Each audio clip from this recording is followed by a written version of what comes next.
This is going to be a 12-point play. It's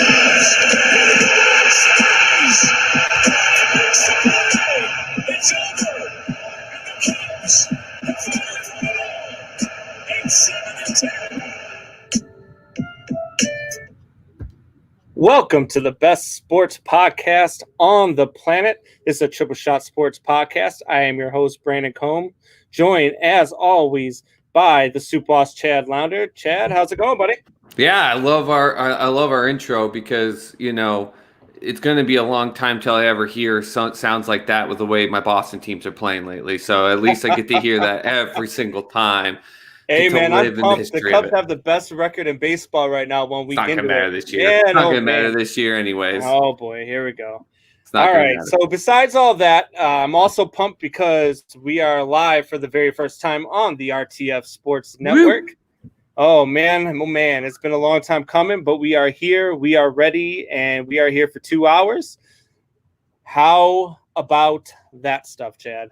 Well, I mean, I can't believe people want to listen to us for 2 hours. We'll see. We've had through our testing, we've had some great fan interaction, great questions posted up, which is awesome. We absolutely love the support. We need to keep it growing. We need to keep you guys pushing it out there. We're adding more stuff to our social media lineup. Just for a quick plug on Twitter and Instagram at 3 Shot Sports. That's the number 3 Shot Sports. We're going to be putting up polls during shows and in between, but your interaction here on the video is huge. So we're pumped about it, but the fact that we'll see, Mr. Combs there, how much people actually like listening to us, because Shop Talk will be at the end of 2 hours instead of 1 hour. And, well, who knows if people are running away or not. Hey, look, the numbers have been good so far. People have been responding. We love it. If you guys are joining us right now, definitely smash that like button. Share the hell out of us. Yep. Let's get people listening, and let's get to what you guys came here for. First thing first is going to be some MLB talk. Now, look, with all the positive COVID tests that have been coming out this week, the Marlins started it off, and then the Phillies, and now the Cardinals. I don't know if they're going to finish the season. I don't know that they're going to get to it all, but I think that they can. Come on. You won't even give yourself the ability to just say that you are right, man. Look, I don't want to be right. That's the thing. Like, I don't want to be right. And not only do I not want to be right, I really do believe that there is a way that they can do it without being in a bubble, even though I still think that they should have gone to a bubble. I think that there is a way that they can do this. I think it involves locking down the players, not letting them, even when they're at home, not letting them go home. Make them, whether it's, how are you gonna do that without a bubble? Well, because it's a little bit easier if you're not sending them home, because then you're not worrying about, the wives. And so you can send them back to a hotel, okay, where they're all, they go from the field, they get bussed, go to their hotel room, and they stay in their hotel room. Any food, anything like that you want to order, sure, go get it. We have Grubhub. We have all sorts of different ways to get the food to your room. It can be a contactless delivery like Grubhub does now, where you can just leave it outside of your room. You could get whatever you want, and you can have it delivered right outside your room. And then you leave your hotel room, you go back to the stadium. That's going to be the only way these guys do it. And I know it's easier said than done. We've seen it in the NBA. I mean, these idiots are going out. And you can run this whole 2 hour segment by yourself, because everything in my brain, you already know where I'm going to come back with this stuff. I mean, It all sounds fantastic in theory. It really does. Like, it really, really does. But we said it with the NBA. The egos of these players, and some people don't like that. Maybe it's not an ego, but it's just the fact that we're talking about athletes, grown adults that are athletes. And I don't want to just say men, because I think that you'll even in female professional sports will start to see this. They're made with drive and with passion to do things that aren't being contained. And you're asking them to be contained. NBA players are being contained in a bubble. Let's not forget, this isn't a bubble over just a hotel. Like what you're talking about is just a hotel. They've got a bubble over all of Walt Disney World. They're allowed to go on the rides. They're allowed to do all the recreational things. We see Ben Simmons terribly being able to can't even throw a fish back in the pond because they have all of these things for them. And what did we have? We not only found out that people started breaking the bubble, but someone supposedly going out for food, and really he's tipping a stripper. That wasn't food. So he was coming back from a funeral and decided that he was hungry and had to stop at the strip club. He says he was going in for wings, but we all know he was going in for breasts and thighs, right? He loves the breasts and the thighs of those wings, man. Oh man, you're just an idiot at that point. Like, I mean, come on, man. Like, well, that's what I'm saying. Are you going to not with 32 teams?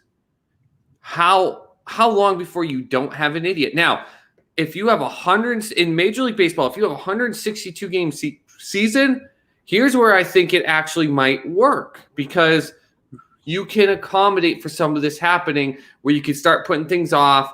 7-inning doubleheaders, which they're trying to, or make up games, whatever these things they're trying to make up. You've got the length of time in the longer season, which we've talked about, shortened season versus longer season, how that affects the game. Yeah. This with 60 games, we're already seeing it. Like we're lucky. We've barely, except for opening day, we haven't even seen a weather issue. You know the weather's going to come. What's going to happen then when you have 2 straight days where you get rain? So if the Cardinals or the Miami Marlins have series in which they have to make up back-to-back games, and then there's rain for 2 of the days, and now you've got 4 more games that get. Well, they just announced you can't push that back. Well, they just announced on MLB Network. I saw that. So the Cardinals are resuming play on Tuesday. So I'm assuming that their COVID tests from today came back much better than what they have been testing. I saw the opposite, man. I saw bad testing results. Yeah, well, that's what I heard today, but I just saw they just released it that the Cardinals are coming back on Tuesday, the Marlins were coming back on Tuesday, and the Phillies are resuming tomorrow against the Yankees. So they have a plan in place. I think that they can get this thing through, but they really do have to buckle down on what the players are letting it do, and that's on the teams. The teams have to start taking control of where their players are and what they're doing. And I hate doing that, but look, these guys get paid millions and millions of dollars. We've said it before, and I'm an advocate for the players. I trust me. I'm not one of those guys who just thinks they get paid too much money, and I'm not one of those guys who just thinks that they're overpaid. If anything, I think that they're underpaid, but that's a different topic.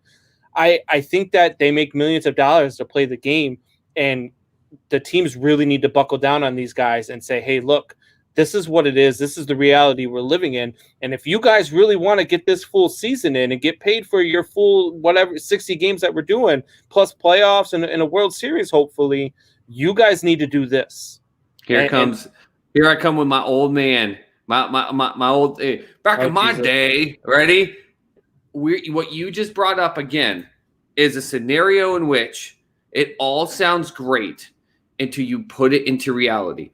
The players of today compared to the players of 20, 30 years ago, and I've talked about this, it used to be you would have to prove yourself through college to be able to get a shot to be drafted high. And even when you were first brought into the league, you were not considered a savior, okay? Michael Jordan was not considered to be Michael Jordan when he was drafted. There was, of course, excitement. He wasn't even the first pick. He was the third. There are other players. There's excitement, but they're not expected. When Peyton Manning was drafted out of Tennessee, there was a lot of excitement in Indianapolis, but there was zero thought process that he was going to get them there the first year. Now players are groomed from high school, middle school. They're starting to get recognized early. They're being told how great they are. You know damn well they're getting money under the table to their families to be able to provide for them, so they'll sign out of school. Then when they get into school, how important it is for them to be able to succeed. Why? Because as we're now seeing, it's so important, especially in football and NCAA, that team succeeds.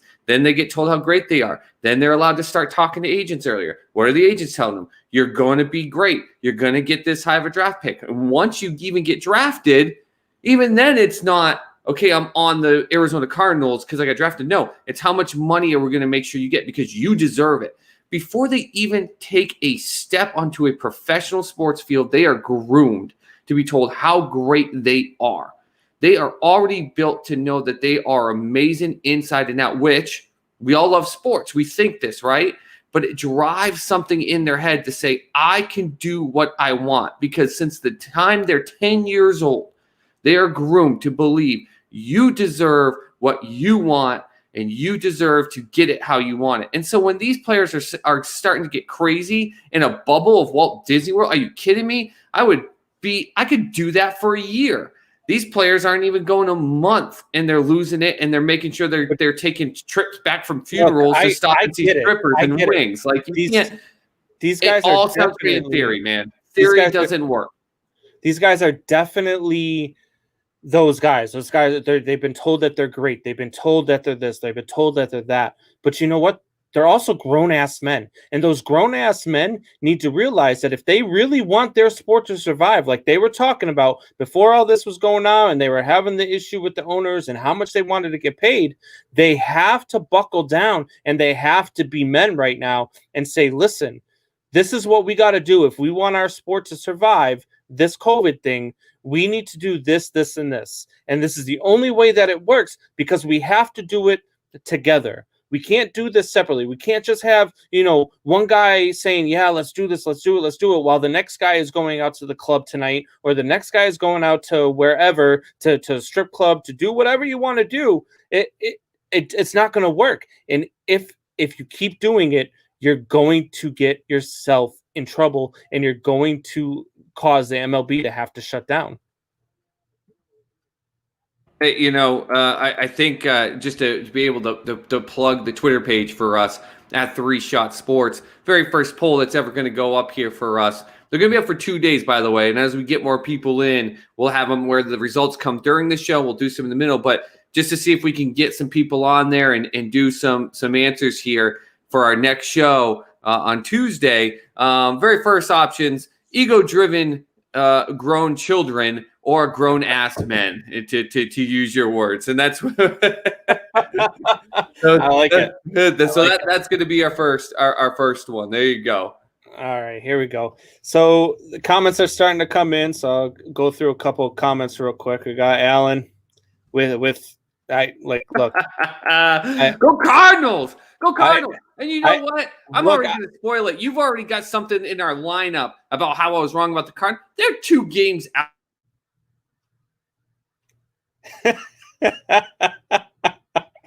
Yeah, I control the mute mic. Stop talking about the Cardinals.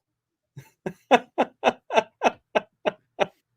look, I mean, you got my son saying "Go Cardinals." I almost want to tell my own kid not to watch anymore. All right, then we got Jared signing in. What's going on, Jared? I'm in Peppa Wings. I'm in Peppa Wings, Magic City.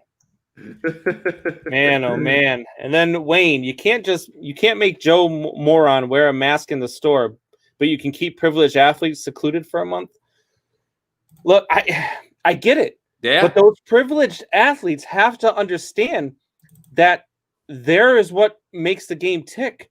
And if those privileged athletes want to play a 60-game season and they want to make the money that they said they wanted to play, that's what they told the owners. We want to play. We're ready to play.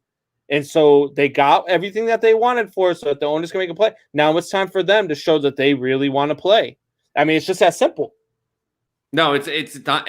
That's where we're going to keep arguing on this, Mr. Combs. It's not that simple. It is simple to you and me in what we're doing. We're not out there on the field. We're sitting here at our own on our own time, on our own dime, sitting here trying to build a podcast channel here to talk about these athletes because we watch them, because we want everything to do to them, because I still wear my Randy Moss Raiders jersey because greatest looking jerseys in NFL, plus the greatest wide receiver next to Jerry Rice that's ever played. Like this is what it's all about. It's all about them. It's all about them, and they believe that way. I mean, they still have to be role models. They still have to be grown men. They still don't. But they still have to do the things that they need to do in order to keep their sport going. Baseball, of course they do. Baseball is not the NFL. You can't flick a switch and tell them you're a role model. And that's baseball is not the NFL. Baseball is not the NFL. The baseball cannot survive another 1994. They can't survive another strike. They can't survive to go without a season. They can't. They just can't. They don't have the young viewers. they don't, for whatever reason, baseball is not the NFL when it comes to viewership. Not the NBA. When it comes to comes to drawing, it's not the same. And if you want to keep attracting fans, you need to figure this out. I mean, I get it. Look, the NBA and the NHL, they have the bubble, but they're having the bubble on a smaller scale. Like, I want the NFL to go to a bubble, but that's a full season in a bubble. That's a full season that you're keeping these guys away from their families and doing all the things that they're doing. I mean, Mike Trout just had a baby. So if you're playing him in a bubble, he's got to leave that bubble because you still have family to take care of. But in the NFL, it's going to be a much larger scale. So I understand the complexities, and I understand it's going to be a lot harder and a lot tougher to do. But it's a 60-game season. From now until October, I mean, at the end of October, if you get a World Series, you've got, a 90-day period? That's a Marine Corps boot camp. Yeah. So I don't understand why. Because you are a former Marine. You are a Marine. You're not a former Marine. You're a Marine for life, right? Okay. Yes, sir. I grew up in a military family, and just so you know, because we're still getting to know each other very well, I was a Marine for a whole freaking day before I got kicked out because of my knee. We were driven by the thought process that we need to make things happen. And if tomorrow I walk into my job, which happened to me a year and a half ago, and I'm so thankful because of where I am now, and I'm told, hey, by the way, we've got everything we need. We got cutbacks. You don't have a job here anymore. What are we going to do? We need to make this up. We need to be able to figure a way to make it work because we're driven by that, because we grew our lives that way. Most Americans are built that way. Even in us being the richest country in the world, we still are grown with the knowledge of we have to make this happen. These athletes have been told, you've made it happen. We just need to get you out there on the field. And yeah, I mean, let's put it this way. It is 100% the fault of the Marlins team, the leadership, who, as reports are coming out, were not making sure they were taking precautions, right? But Did you hear any players coming out going, hey, I'm not comfortable with the fact that I know the other teams are doing this. They didn't give two craps. Why? Right. Because they're there to play a game that they love to do, where they've been told, you're amazing at what you do. Go out there and hit the hell out of the ball and pitch the hell out of it and get us wins. Like, that's what they know. None of the players ever came forward and said, I'm not comfortable with this. Heck, look at what we've got. Let's bring him up. I always say his name wrong. Cespedes, whatever the hell his name is there with the Mets. Yeah. What did he do? He just decided, I'm done. I can't do this. And yet, who did he tell? Did he tell the team? Did he tell his teammates? Did he even really tell his agent? I guarantee you what happened is they looked for him and his agent was freaking out. Where are you? What is going on? And he had to get back to them to say, hey, everything's good. He's not hurt, but he's done for the season. He just cleaned out his room and left. That's the ego that we're working with. And it takes one player's ego on a team to mess this all up. And where they're not in a bubble where they can at least take and almost spray them with bug spray off to the side like the NBA can. Yeah. I don't know, man. I know you love baseball. I love baseball too.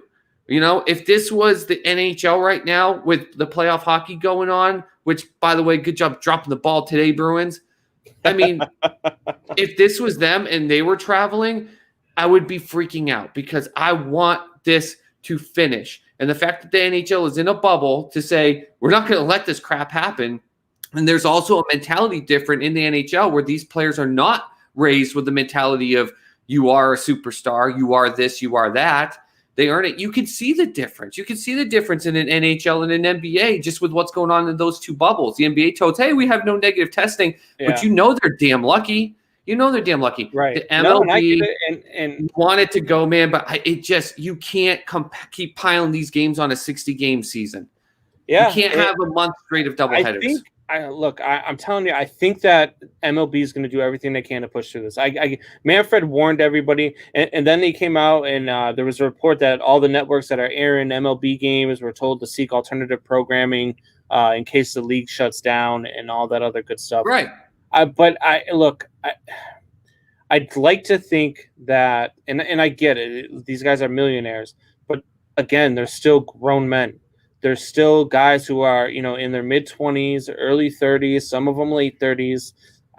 you got to have those guys that can come together and be like, look, if we want to do this, this is how we do it. If we just want to go enjoy our millions of dollars that we've already made and go back home, then so be it. But if we really want this thing to happen and we want this thing to take shape, this is what we need to do.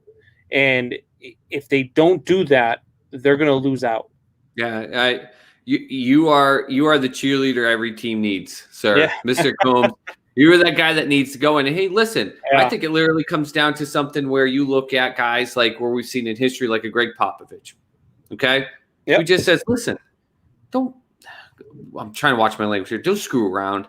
Don't be an idiot. Don't be a fool. And you needed leaders like Tim Duncan, like who I think gets zero credit for being by and far one of the greatest basketball players in the history of the game just because he was so humble and so quiet. But that's what you need. So if there's anything right now, if you want to find a way to figure this out, if you want to go based on what you're doing, every team needs to go. And this is what I would do. So a guy who came up through operations, leading people in the retail world and sales world and everything like that, I would find out when things started to challenge, sales and numbers were down, what I need to do. I need to find a way. You can't just magically make it happen. You got to come up with a game plan. And usually what I did is I found those one or two people that were driven, that were passionate, that were energized, and they were built to be a leader, even if they weren't constantly put with the title of being a leader. Those teams need to get to those players and do exactly what you're saying. Hey, listen, I need you. I know I'm asking you to do more than what's going on right now. I know you're probably nervous about all this COVID stuff, but you know what? I also know that you're a leader. You love this game. You love what you're doing, and you want to see this through. That's why you're here. Get that message through to your players, because coaches today are not the Popoviches. They're not. Jared here makes a great point. They can finish. If you want to go to a strip club like the Marlins or a casino like the Cards, start suspending players without pay and make teams forfeit. That'll fix it. Yeah, look, he's not wrong. No, I mean, look, you're not. If you want to start taking away players' pay and you want to start suspending them without pay, I'm fine with that. Whatever it takes, because it's not going to take much. You start taking away these guys' money, and that's when they're gonna That's when they're gonna listen. And I'm not opposed to whatever it takes to get these guys to listen. Speaking of, I mean, we got more guys in the NFL too that are starting to opt out. You got. All the New England Patriots. Yeah, all the New England Patriots. I mean, left and right, all these guys are starting to opt out, and I don't know if the NFL is going to get a season going. So this COVID thing is really starting to piss me off. If I could fight it, I would. But that's it, it is what it is at this point. So. No. Well, I mean, you say that it is what it is, but that's the problem is we're looking at it as it is what it is, and yet everything we were just arguing about, these teams can't, because you're looking at a league trying to decide, can we make this thing go through? Because even without fans, you're still looking at a lot of revenue. You're looking at aspects of how do we continue to ensure that, baseball doesn't have so much as a salary cap aspect or whatever the heck excuse they have for how they're allowed to pay players or they give extra to the crappy teams, whatever. Right. I've lost track of their system, but how do you get that money? You get that money through ticket sales, television, and merchandise. Merchandise sales are obviously down. People are hurting in our nation with the economy. There's no ticket sales right now, So where does it come from? It comes from the television deals. Yeah, you look at companies like Under Armour right now, looking at their deal with UCLA. That's a deal pertaining to TV, but in the same type of example, they're looking at like, this isn't valuable. We want out of this. You're going to start seeing some of the, and everyone looks at it like, oh, this is on NBC, but you got to remember underneath the brand of NBC, and I'm just using them as an example, or ESPN or whatever, it goes down to your local networks. And at some point, maybe some of these local networks are like, listen, we're going to make more money filming country hoo-ha, pig riding that we have in the backyards because it's something compared to whether or not we're going to have a baseball game tonight. That's going to affect things. It really is. So, they can't just go with it is what it is. They got to figure something out. Look, I said it last week, man. We got to have football. We got to have football. So, all right. We're gonna take away golf. Just give us football. We don't care. Yeah. Absolutely. So we're going to go ahead and take a quick break. And then when we come back, we will start talking about the NBA restart. So we'll be right back. Give us about 30 seconds, guys.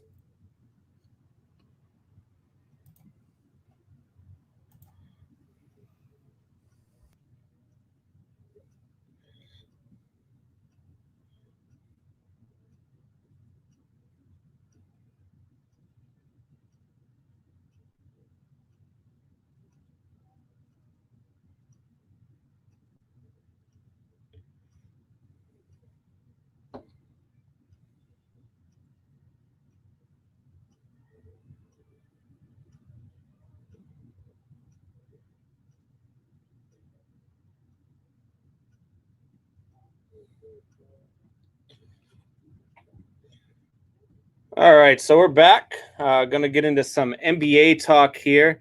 It's, hey, look, the NBA to me is still the NBA. I'm not going to lie to any of you people out there. I haven't watched the game yet. It's not great. MLB. Oh, great. Oh, great. Let me all of our fans right here on this block. It says talk about the games. And I'm supposed to do this with you, and you haven't watched any of the games. Look, Man, that was more of a suggestion. That was more of a you should Soup Boss talk about the games, and I'll make pretend I care. I looked at the scores. You know, you see the 30-second highlight video? I saw highlights on SportsCenter. Yeah, I saw some. Did you see some highlights? Go get in the freaking call reverse. It's bull crap. Yeah, crap. And that's why I can't do it, man. Look, the NHL went straight into a tournament, okay, and the NHL playoffs are the NHL playoffs. They are the most exciting playoffs in all of sports. And then I've got baseball, and so that, I'd just rather watch that than watch, the NBA is coming back, and they haven't even started their tournament yet. They're going to finish out the rest of the regular season. It's just not interesting to me. Well, I've told it's so hard because the fact that I told you it's my fourth sport, right? I'm gonna watch football. I'm gonna watch hockey. I'm gonna watch baseball. And basketball will be less, but I still love to watch. I mean, I will watch any type of sports. I caught myself watching field hockey like a year or two ago just because there's nothing else on at 3 a.m. I love freaking sports. You give me sports, I will find a way to find it exciting. So basketball obviously is exciting, but you can't deny the fact that just because it's my fourth sport and just because you aren't as excited about it, they got to number 2. They leapfrogged baseball, and they leapfrogged it in a big way. And you may mention in this last block, baseball is just not catering some reason, shape, or form, even with their changes, to other fans. NBA did the complete opposite. Adam Silver is a fantastic commissioner. He's doing a lot of great things, a lot of stuff he showed before this COVID, things they're looking to do, like getting jerseys where you can interchange like the name, like the logo names, everything like that. Like you can go from a retro Wade jersey to a current one. And I mean, he's thinking big picture. And he's doing a great job. And they did an amazing job over the last 10 years of really understanding that it's a superstar league. So what does that do, though, is bring the issues of the superstar aspect. On Sports Soup, I made a post about, the NBA is back. Here we go. And it was about, I think it was Paul George traveled, took an extra step, traveled. No one complained. No one said anything. Lakers get the ball back. LeBron James goes backwards, is tripping over his own feet, kind of slams the ball down, turns around, tries to shoot it, actually gets called for traveling. He throws a fit at the ref, complaint at the ref. And then the commentator goes on the replay, well, that was close, and it wasn't even close. And it was but this is the superstar league aspect to it, so you got to deal with that. So I understand that aspect is annoying, it frustrates people, but man, I tell you what, just on Sports Soup alone and most other pages I'm on, it's those things that people love to talk about. They love to battle it out. They love to argue about the aspect of why it's okay, like if their player gets a call, or you guys are just jealous and all these aspects. And they drive that narrative of defend your favorite player. And your favorite player either on your team or, and this is why they're so good at what they did, a favorite player that's not on your team, a Dwayne Wade type of player. You're going to defend him, and when you defend him, all of a sudden you're going to start defending the things of the Miami Heat, and all of a sudden you're interested more than just your team. So they've done it. I get all that, and I mean, you just spent all that time talking about, people paying attention to. While you were talking, I started looking for the song for the next break. That's how little I care about the NBA. Because you can't hit a basket. You go out to no. Look, I can coach basketball. I can play basketball sort of. But I just don't like I don't like the NBA. I don't get into it. One of the things that I did see is Jonathan Isaac of the Magic, and this kind of started a thing across Facebook where he stood for the anthem while teammates and opponents knelt. And look, I've had friends ask me if I was going to talk about this, so I wanted to bring it up. One of our listeners, her name is Eileen, and she asked me if we were going to talk about it, and I told her we would. So this is how I feel about it. Look, I've already said this. I'm a Marine. I love my country. I will never personally kneel for the anthem, but that doesn't mean I don't understand why others are doing it. Right. It doesn't change the fact that I will always support everybody's. How do I want to say this? All right, so let me put it like this. I fought for my right to stand for the national anthem just as much as I fought for others' right to protest. And I may not agree with their methods, but I still might agree with their message. And this is where I get to the point where, look, I don't have a problem if you kneel.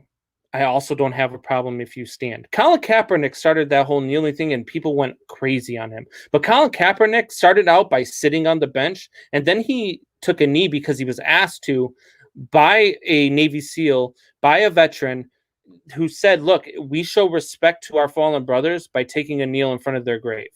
So how about you take a knee in protest? So I don't have a problem with the kneeling.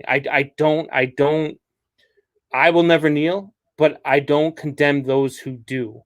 And that's coming from somebody who has been there. That's coming from somebody who has seen some things. And I got another friend, my buddy Bjorn, who he's a Purple Heart. He's actually got 2 Purple Hearts, and he's seen some things, and he hates it when people kneel. He thinks it's disrespectful. I see it in a different light. Like I get it. I understand what they're trying to do. I understand the message they're trying to convey.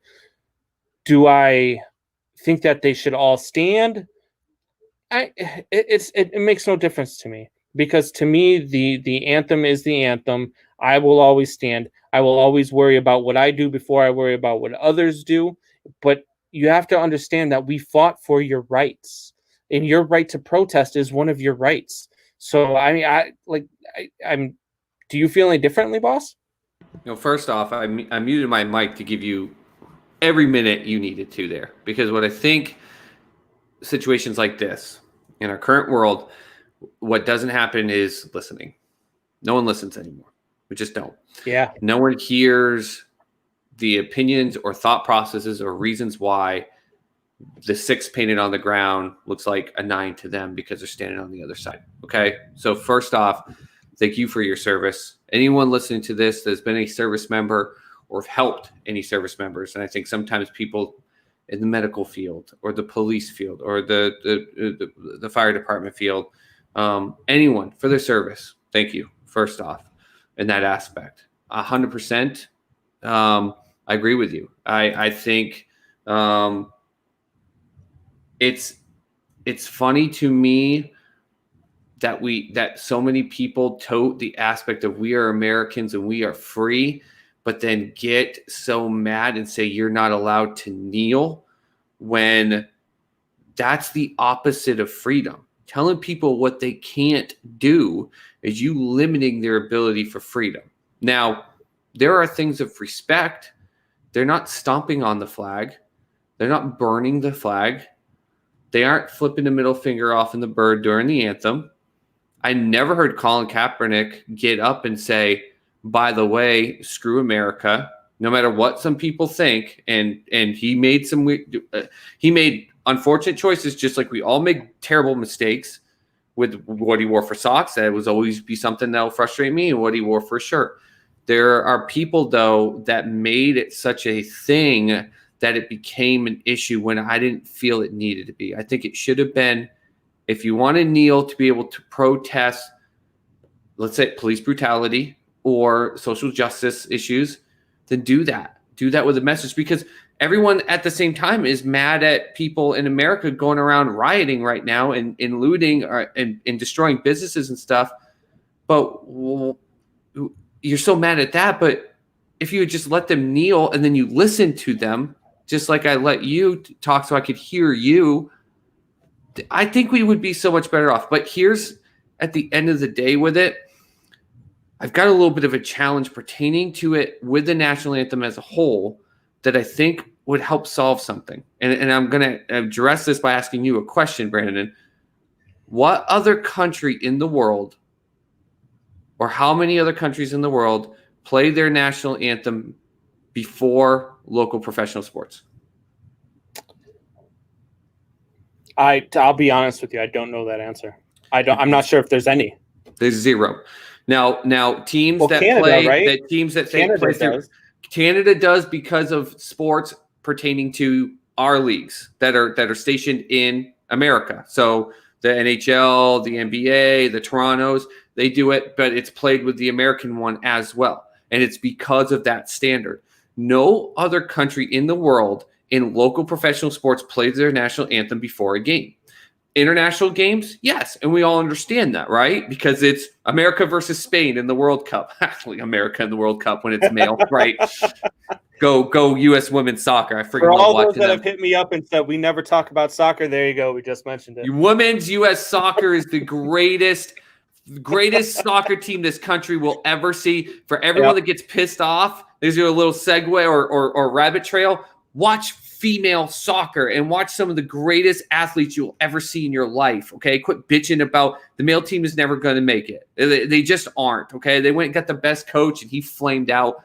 Go watch women's soccer. Anyways, I think the way you solve this is by getting rid of the national anthem. Not because of a disrespect to the national anthem, not because it's horrible in any way, shape, or form of saying I don't want it there, or I disrespect this country, but we're the only nation that does it for local games, and give them the ability to play something different, or just have an ability that during lineups called or anything like that, they have a time to kneel, and then you don't feel it's disrespecting the country with the flag, because the point was they were just trying to make their voices known, and now people are out in the streets destroying businesses, and we're like, why are you doing that? Because you made it such a huge deal, and you made people feel like big, huge piles of crap because they kneeled in protest. A very peaceful thing that you said yourself. You fought for the right for it. So to me, I think get rid of the national anthem before games. That's just me, because I'll be honest with you.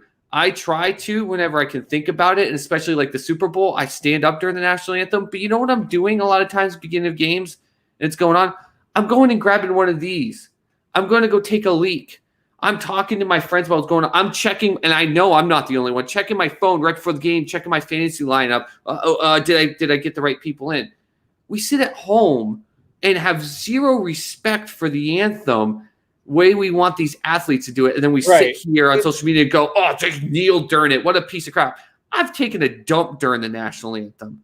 That doesn't mean that I disrespect it. The difference is, so when it comes to the national anthem, especially with the military, especially when you're on the flag and all that, our thing is when you're in presence of the anthem, when you're in presence of the flag, that's how you act. So that's why, for me, I will always stand, and I don't want to see the national anthem come out of sporting events, because for me, that's one of the when as a Marine, when you finish boot camp, the last thing that you do is you do an FX, and in that live simulated war, at the end of it, there's a 10-mile hike, and at the end of the 10-mile hike, there's this whole ceremony. They're playing, proud to be an American. They're playing the national anthem. You get your Eagle Globe and Anchor, and there's 150, 200 grown men who just became Marines sitting there bawling their eyes out, including the drill instructors who just trained them for 90 days.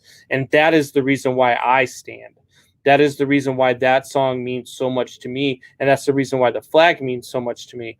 But I won't say that somebody who's kneeling during it is wrong either, because it is a protest. And I understand the protest. There's always been that protest. I mean, you go back in time, and oh, for the love of God, I can't think of his name, but he's standing on top of the podium, holding his fist in the air. That symbol, and a lot of people thought it was like, a Black Panther thing during the Olympics, but he was protesting, and he was protesting for the same things that we're protesting now, which is racial equality. So I get it. I understand it. And I'm not going to condemn you for it. But when it comes to guys like myself, or when it comes to guys like Jonathan Isaac, who's on the sidelines doing it, look, I have no problem with that either. You can't be mad at Jonathan Isaac for standing if you want everybody to be okay with you kneeling. And that's where I came into the fact, like Wayne says here, I don't like people who are opposed to kneeling, cheering on Isaac. They should not cheer him standing. They should cheer him and Kaepernick equally for doing what's in their heart. Yeah, and that's where I'm coming from. That's the side where I'm saying, I'm listening to this end. This is the end that I know, and I'm okay with both sides. Like, I posted a picture on our Facebook page the other day where it was, it was Betts who was kneeling, and you had Bellinger. By the way, real quick, Tommy Smith and John Carlos were the two who saluted in protest during the Olympics. So that's where I'm saying, like, when you like that picture I posted, you have Bellinger on one side, and you had I believe it was Turner on the other side of them. They're standing for the anthem with their hands on Betts' shoulder. You can be okay with the message and still have an alternative way of utilizing whatever it is you're doing. Just because I'm all about equality. I think that there are racial injustices in the world. I think that there are things that need to change. But I'm not going to go out and do a protest. I'm not going to go out and march. I'm certainly not going to go out and loot. I mean, if you want to bring some free stuff to my house, I mean, hey.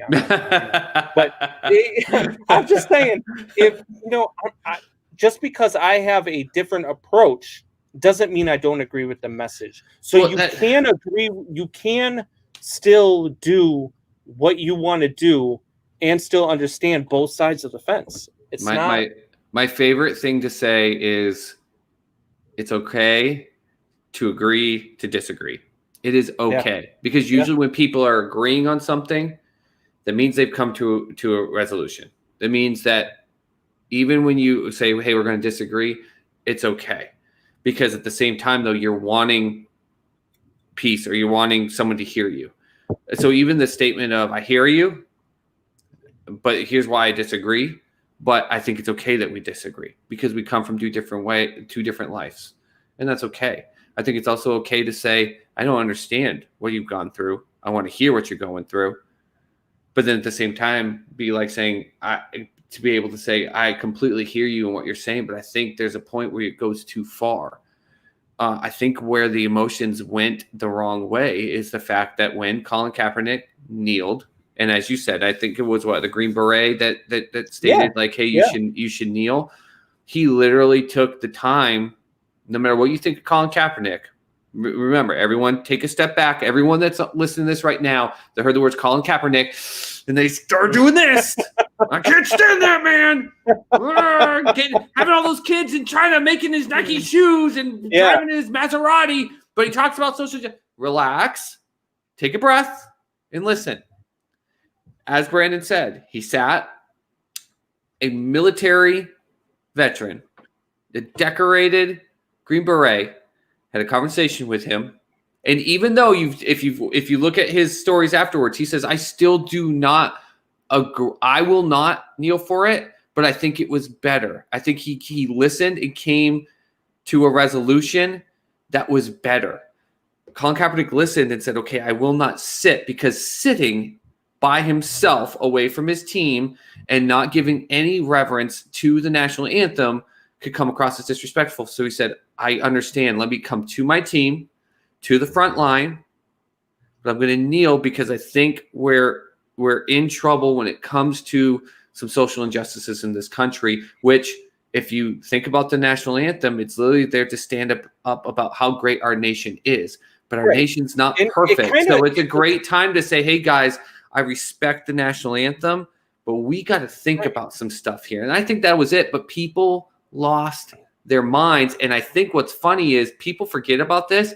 I think the reason people lost their minds is because on the other end, when Tim Tebow kneeled in prayer, and not to bring a religious front of it, but those people like I'm at Colin Kaepernick, when national networks wouldn't air him kneeling or anything like that, or there are issues with, they said, "Oh, you got an issue with a man with faith." And again, it was just we have this feeling that because someone's different than us, it doesn't work. And I'm so tired of it. You know what? I don't like you Yankees fans at all. But that doesn't mean that if I see you in a Yankees hat and someone is trying to beat you up on the street, I'm going to jump in and defend you. Like we've lost that aspect. I had this conversation with a friend recently about the kneeling and about this and that, and he's very against it and whatnot. And so I liked it to something that he could understand, something that I could understand, which is being a step parent.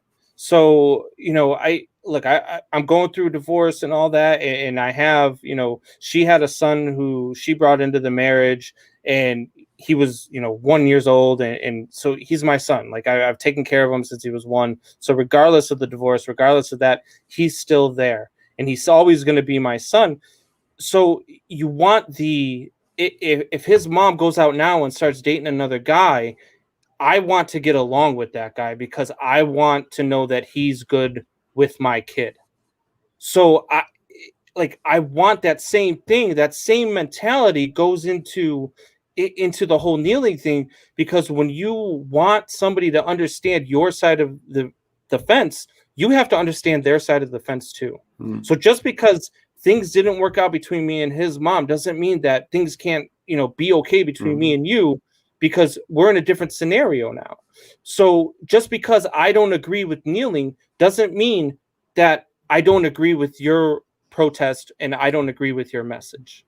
And you look at other leagues, and that's dead on, man. When it comes to connecting it to life, because that's what we love, right? When we can connect sports to life, it gives us that passion, it gives us that agreement there. If you look at what the NHL is doing right now, I like what they did. They locked all their hands in unison, and they still stood. But during the national anthems, did you see that? I don't know if you saw that in the NHL. Big, huge sign. Yeah. Racism is wrong. Right. And that to me is the message with it. And I see Michael kneel before or after, not during. I completely respect that in that aspect.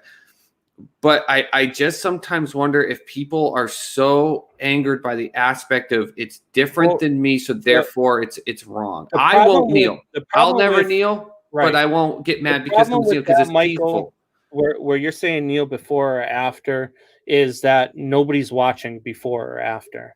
So you're protesting at a time where you're getting the most attention. And that's the whole point of that part of it. So you can't say kneel before or after. You're on my side of things. You'll never kneel. If that's what you're saying, Michael, I completely agree with that. And I completely respect that. But I also agree and respect the fact that people do kneel during. And I understand why they do not do it before or after.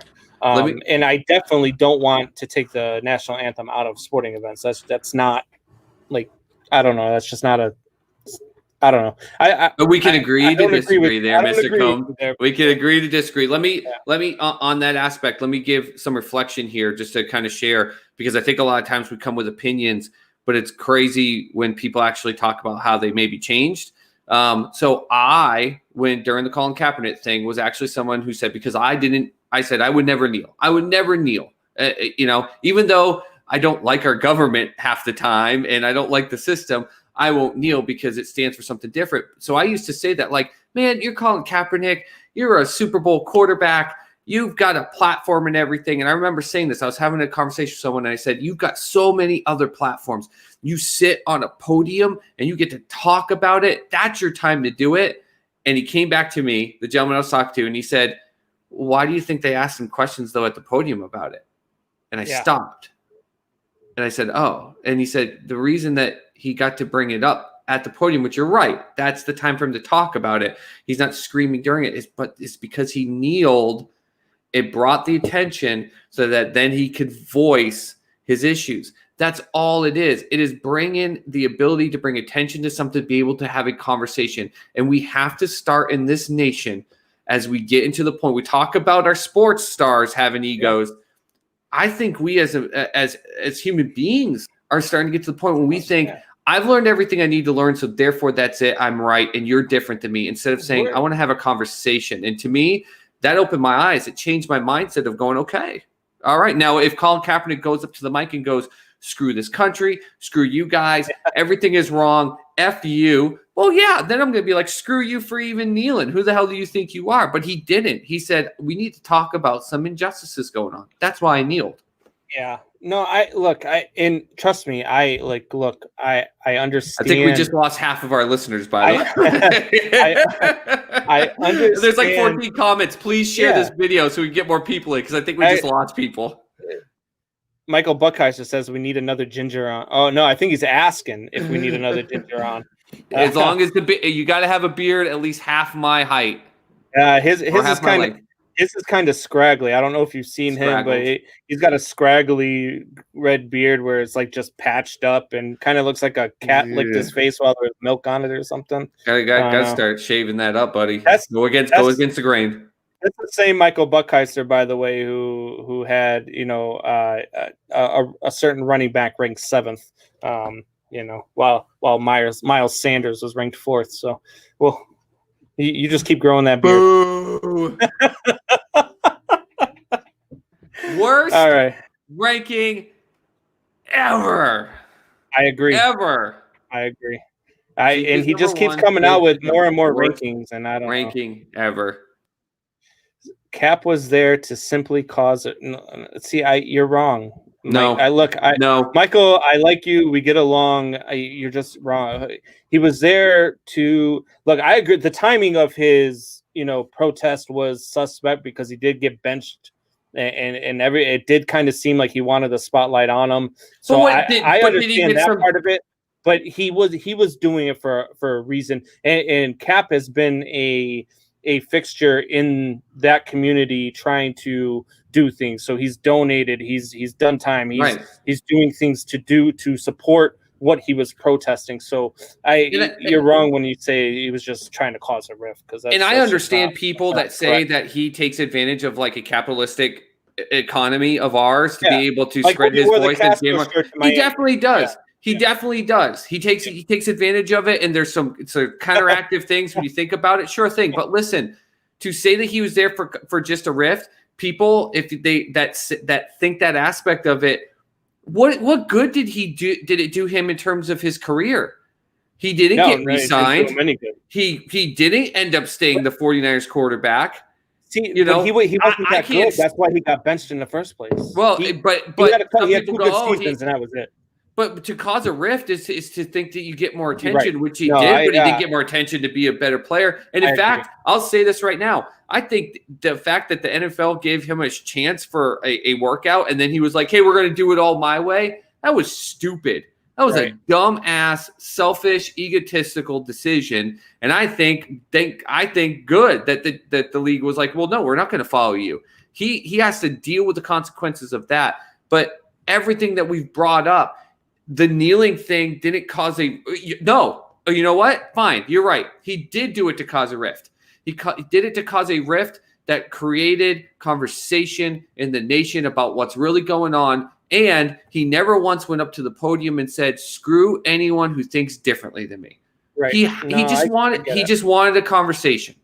But we didn't respond that way. We're gonna get off I hate politics and sports, and so look, it is what it is. I don't have a problem with kneeling. I applaud Jonathan Isaacs for standing. I think it takes a lot of guts to do that. Especially in today's world, you got to go with what's popular. So I applaud him for doing what he did. I have no gripes with it whatsoever.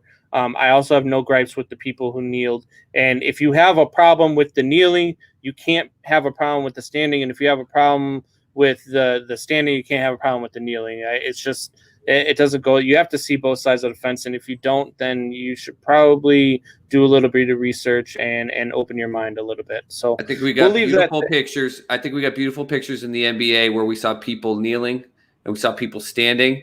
But like you said, We saw them lock the arms, lock the legs. You saw Popovich standing, which maybe just because he's old, but you can still stand for justice through kneeling or standing and still respect the nation. Yeah, absolutely. I agree. All right, so we're going to take another break real quick. When we come back, we will talk some little bit of college football. We'll also talk some NHL. Woo! NHL, baby!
Kind of a fitting song there for what we were just talking about.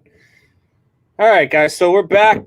Before we get to NHL talk, I did want to touch on a couple other things first. First, I wish there was some news this week from the NCAA. We had talked about this and touched on this a little bit when we were talking about college football a few weeks back there, Soup Boss. But the Notre Dame is joining the ACC for the 2020 season. What's your thoughts on that? I think good for both. Good for both in the aspect. I know there's an aura around Notre Dame. They've had some success recently, but obviously not as big as what they were in the 70s, 80s, and 90s. You need to add a little razzmatazz per se. And in today's world, where you're not having out of division games. Sorry, go back 2, 3, 4 out of division games. We can't edit no more. We're live. Yeah, Chad. I know. That's why. Hey, let's let them see the truth, baby. Let's see what it's like. Listen, they can't play USC. That's their big draw, right? That's their big game. They tend to have a great game usually against Boston College, who happens to be in the ACC, so they can keep that in there now. I know Boston College, big whoop, but usually it's a good competitive type of game. But it's good for them because now you've got them going up against Clemson, Florida State, Miami, and I know Florida State, Miami, up and down, but listen, the ACC needed something too. Like they didn't need another. God, pick a Boston College. They didn't need another Boston College, right? They needed something better because when I grew up, and I have this battle all the time with people that aren't old enough to remember when the SEC wasn't dominant. There was a time where the ACC was the thing. Miami's team with Jeremy Shockey and the U and Florida State. And I mean, there was a time where the ACC was just you big guys went there and battled it out. And that's not the way anymore. And they need to be able, thank God for them that Clemson has had such great success, but they need more than that because when Clemson does well, people go, well, they don't play anyone. So good for Notre Dame. Good for the ACC. What about you? I think it's great. I think a long time ago, I thought Notre Dame should have joined a conference. I get tired of them, and I say this all the time, and I know I'm a Notre Dame guy, and people who aren't Notre Dame guys hate hearing this, but because they're an independent, they play the toughest schedule every year. They do have the, maybe one or two that are considered soft games, but when you're, every year you're playing Michigan, you're playing, Michigan State, you're playing, all these top, like last year they played, I think 5 teams were in the top 25. There's not, name me one SEC team that plays a schedule like that. No, because the SEC is so spread out that they can fill it with baby games. Right. And I mean, they're playing guys like, I don't even know, like the Perkins School for the Blind, I thought was on the Alabama schedule last year. The SEC plays such a soft schedule.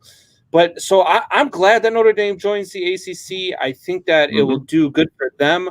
I think it'll also be really great for the ACC to have a name like Notre Dame. So I like it. I like it. I threw it up. I threw it up on the Twitter poll for everyone. Remember, 2 days in, Notre Dame and the ACC, good, bad. And, take the vote. Let us know because I want to hear what people think. But I think it's good for both of them. Yeah, absolutely, guys. Twitter at 3Shot Sports. That's at 3Shot Sports on Twitter. All right. Speaking of Notre Dame, you have Mike Golic from ESPN is probably the most predominant Notre Dame guy on ESPN. Love Golic. He's a legend in the business. I wasn't a big fan of the Mike and Mike show. I wasn't a big fan of Golic and Wingo.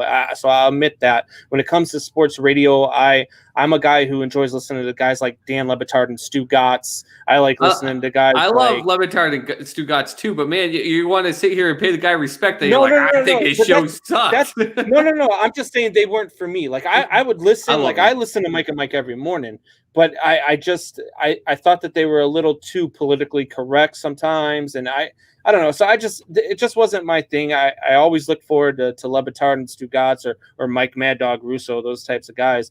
But there's no denying that Mike Golic's a legend in this business. 100%. And it was really sad to watch his emotional goodbye the other day after 22 years on the network. So what a way to do it though, by the way. Like no big let me show you the let me remember certain things in a way for himself internally. It just shows how important family is to him to bring his family in.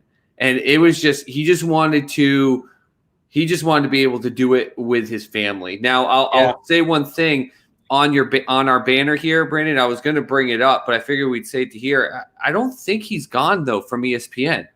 That's the thing. I think he was released from ESPN Radio, and they do not have him doing any more shows, but he's on contract through the end of the year. And according to ESPN, they say that they still have a plan for him. Now, I think it's bull. I think they'll slowly just let the story die, and then all of a sudden you're going to see Golic on Fox Sports. Yeah. I really do. I've heard college football, like he's going to be on College Game Day or something like that. Look, that's what he's got. He's got College Game Day. That's just I think they know there's not going to be a college season.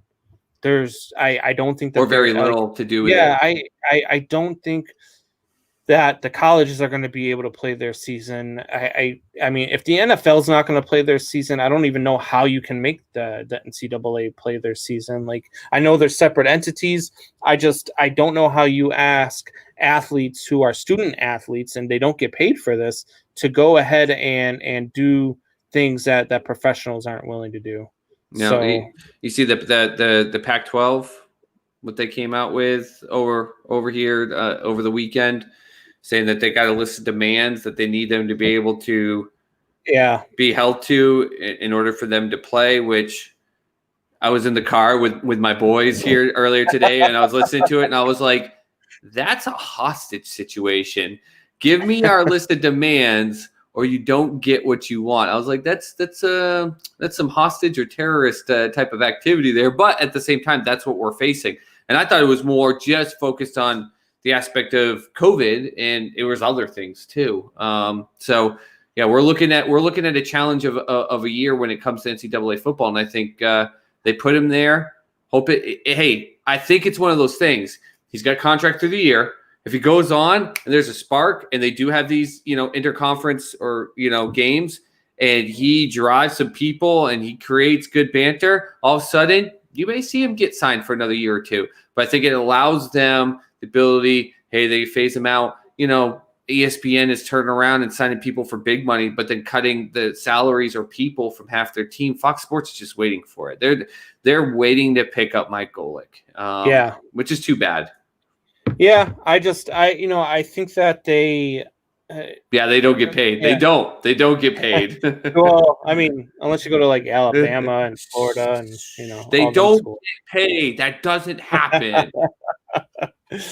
So, I mean, back to Notre Dame. I mean, is this a new beginning for Notre Dame football? You think they'll stick around? Yeah. No, I think it's a brand new beginning. It's beneficial when you have the history and you still have some recent success.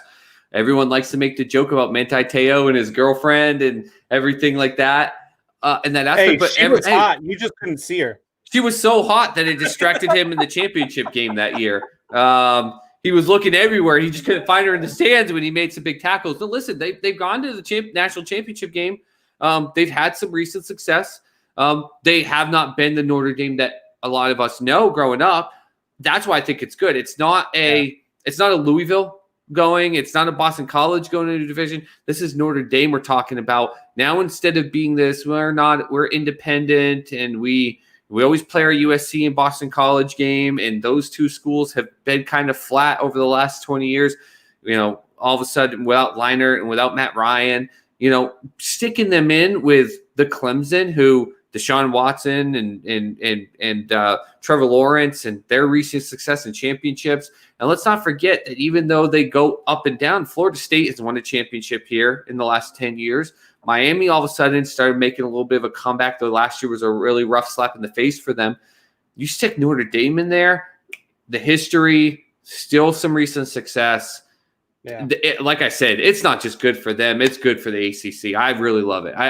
Now they said it's just for this year. The ACC dropped the schedule because everything's going on. But if the ACC's smart, if they get some football in, and Notre Dame gets their viewership on television up, the ACC turns around Notre Dame and says, "Listen, don't be stupid. Yeah, let's make this huge." This is definitely something the ACC needs to pursue more than Notre Dame does. The ACC needs to get better than what they have been.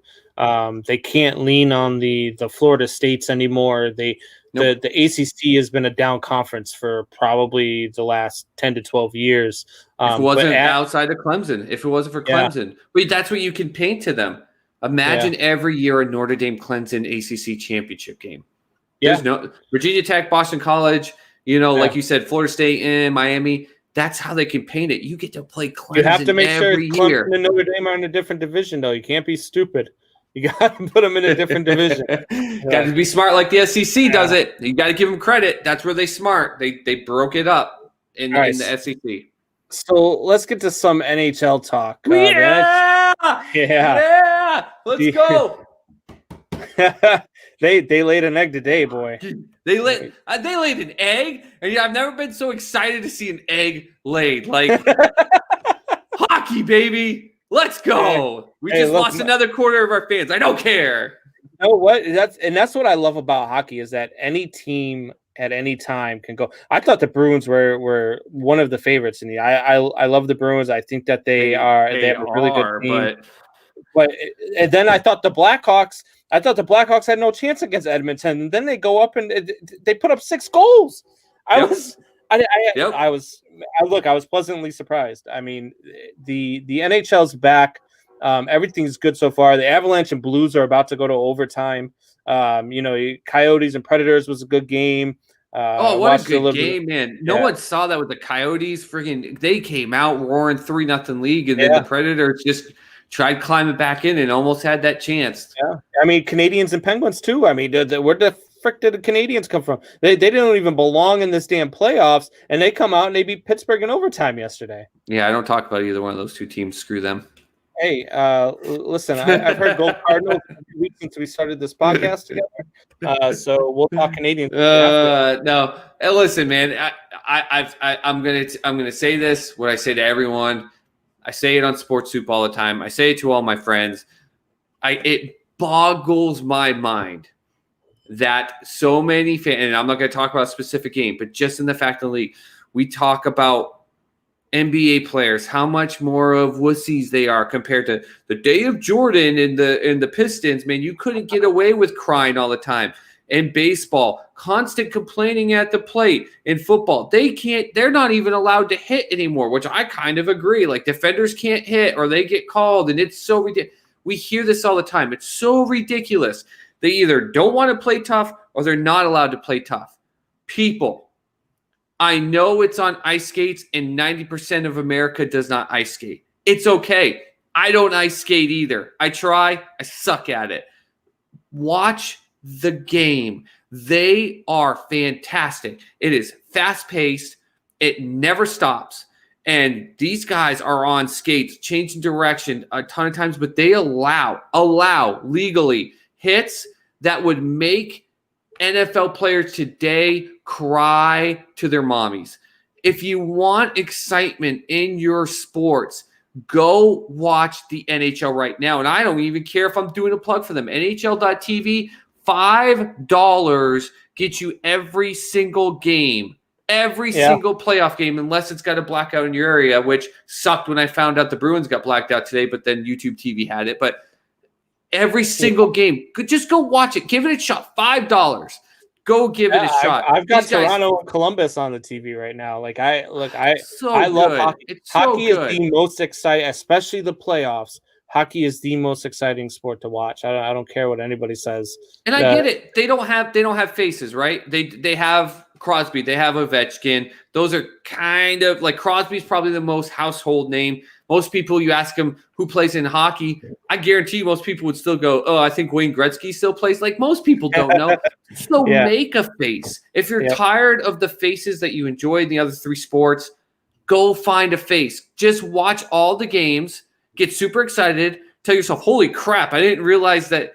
Like when you see guys getting flipped off the air off of hip checks or slammed in and you're like, wait, that's allowed? I mean, that's not a penalty? This isn't going away. They've had 0 positive tests in the bubble. Nope. They are doing a great job. They're going to get this tournament in. It's not like baseball where it's going away. It's not like the NFL where you're not sure if they're going to have a season. The NHL playoffs are there. And let me tell you, it's 1,000 times more exciting than the NBA. And it's going to be there because there's another thing. People are starting to get upset with the egos of all the athletes, these millionaire sports players. They get paid millions of dollars. Go watch some hockey then. These guys, not the majority of them are millionaires, and they don't have egos. There's a reason they had 0 coronavirus. That's about it. Yeah, the superstars get paid. These guys go out there with passion. And even if these guys did test positive for COVID, they'd all still be out there hitting each other. They would. They would. NHL players are the toughest sons of bitches I've ever seen in my entire life. Rich Peverly, I mean, he died on the bench. We've had 2 players. We've had 2 players. Yeah, that's perfect. There have been 2 players in the last 4 years that have literally died on the bench, and both times. One time the player was mad when he found out the game was ended, and the other time the player was brought back to life on the bench, and he tried to force himself back onto the ice and got pissed that they canceled the game. They died, and they asked to get back in the game. Like, that's insane. That's insane. That's what people want. Hockey players and rugby players, man, they got a different mentality. They're not. I play hockey myself, but I'm telling you right now, man, if I got hit like half as hard as some of these guys get hit on the ice, I'd hang up the skates. I'd never skate again. Oh, you just look at their, missing teeth and banged up bruises everywhere like that, but they love it. It's a passion, and I think it's the things that fans are clamoring for. They want. The NBA and the NFL have just done such a great job of marketing their superstars. Kudos to them. And it's why I love watching the NFL, and I get into the NBA, even though it's considered my 4th sport. But, man. Who's your favorite going in? Who's your favorite to win the Cup? Well, it was the Bruins.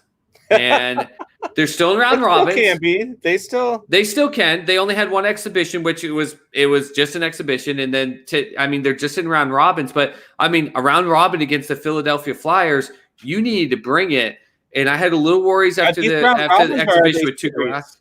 What's that? These are 5-game series, right? Not round robins? Well, they're in the round robin. The Bruins are in the round robin. So what they have right now is, and see, this is probably why fans are confused.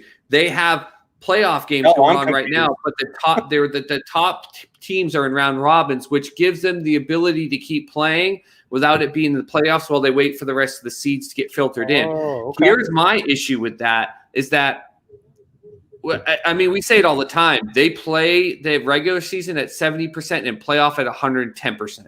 It's just how hockey is. Like, I love hockey, but that's why I say my favorite sport is NHL playoffs, because in the playoffs, they play at 110%. You watch them all season and then go, holy crap, where even the number 1 seed, you're like, how did you not show this energy, this fight? They go nuts. These teams playing in the playoff playing games right now are playing at the 110%. And some of these round robin teams I mean, the Bruins are they're flat on their face right now. And the Flyers today made them look silly. They did an amazing job. Man, to me, the Bruins are still going to be your favorite. I mean, we saw the Bruins and the Blues last year. They were just absolutely great. I think, though, the team to watch for, I think, is the Edmonton Oilers. But you just said it. The Blackhawks just dropped 6 on them. Yeah. This is why I love hockey. The LA Kings a couple years ago as an 8th seed just destroyed the league. And like you said, you need a hot goalie, but you also need players that when they pick it up 110%, they don't ever let up. And that's what we see. So, I mean, right now, roll a die. Yeah. Seriously, watch what the Phoenix Coyotes were garbage, and they came out against the Predators and just absolutely lit them up. If you're gonna ask me who wins the Stanley Cup, I mean, flip a coin. I flip a coin. Anybody. That's the thing about the NHL playoffs. No matter how many teams are involved, you could have thrown the entire league back into these playoffs, and anybody could have won it. Because it's about who gets hot at the right time, who has the hottest goalie. And I mean, the Blackhawks went into Edmonton, man, and they just, they surprised me yesterday. They played out of their minds, and I'm telling you, if Kubalik can keep playing like that, and Patrick Kane and Taves are rested and held, they're a dangerous team. And if Corey Crawford's won 2 cups, so if Corey Crawford's on his game, the Blackhawks are just as dangerous as any other team in the playoffs. Blackhawks, I know I'm a little biased, but 1 game higher than the last team in the league. That's why I keep moving my head. I'm looking at the screen. They're 1 game higher than the worst team in the league, which I think was the New Jersey Devils. Well, they were hurt. You know, they weren't healthy. Kane was playing hurt. Taves was playing hurt. The defense was not playing well, and they just got 6 months off to recuperate. Yeah. So now you got everybody back and healthy. And I love hockey. I love watching these guys play. And you got guys like Sidney Crosby out there who's just, I mean, he's a bitch. So, but he's still out there and he's healthy too. So, we'll see. Bitches and good players, they're all out there. I'm telling you, please, TSS fans, my sports suit people, take the time, $5, go watch playoff hockey. I know a lot of you. I've watched it on social media over the last couple months. This is starting to drive me crazy. I am bored. Not only are the NHL playoffs back in, but they're playing like 5 to 6 games a day. Right. Go watch it. Go find a face. Yeah. Watch 1 game. If there's a team you've never rooted for and you don't have a specific city you root for, go find one of these games and get excited for one of the players and start rooting for them. I don't even care if it's the Canadians. All right. On that note, we're going to go ahead and we're going to take another break, and we will be back with everybody's favorite game, Way or No Way. Yeah, buddy.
All right, guys. So we're back, and it's definitely that time again.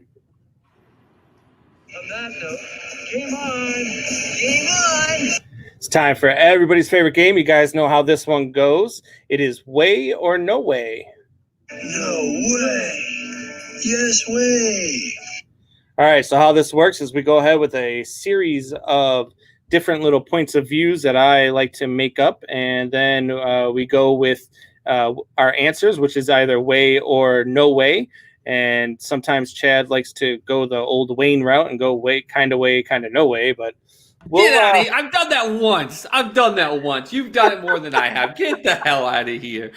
All right. So we're going to start off. We talked about this a little bit earlier. We talked about MLB, and I brought it up. But if MLB changes the rules for its players, they can push through the current turmoil of COVID. Way or no way? See, I just gave you crap about this, and I'm not giving you the old Wayne midway or A or whatever the heck it is. But I'm asking you, what are the rules? What rules? Like, change what rules? Like strenuous, tighter standards? So if like I said, if they put out harsh punishments for players, if they start taking away pay, if they lock them down and say, hey, instead of going home at night, you need to go to a hotel, that type of stuff. Yeah, well, the Players Association won't let it go, which will cause more turmoil. So I'm going to say it in two ways. No way it gets through because A, the season's too compact with the COVID situation, whether you think that it's more of just a flu aspect or not. A 162-game season, they could. 60-game, you can't compile it this way. Like I said, we haven't even talked about if there's going to be weather issues, which there will.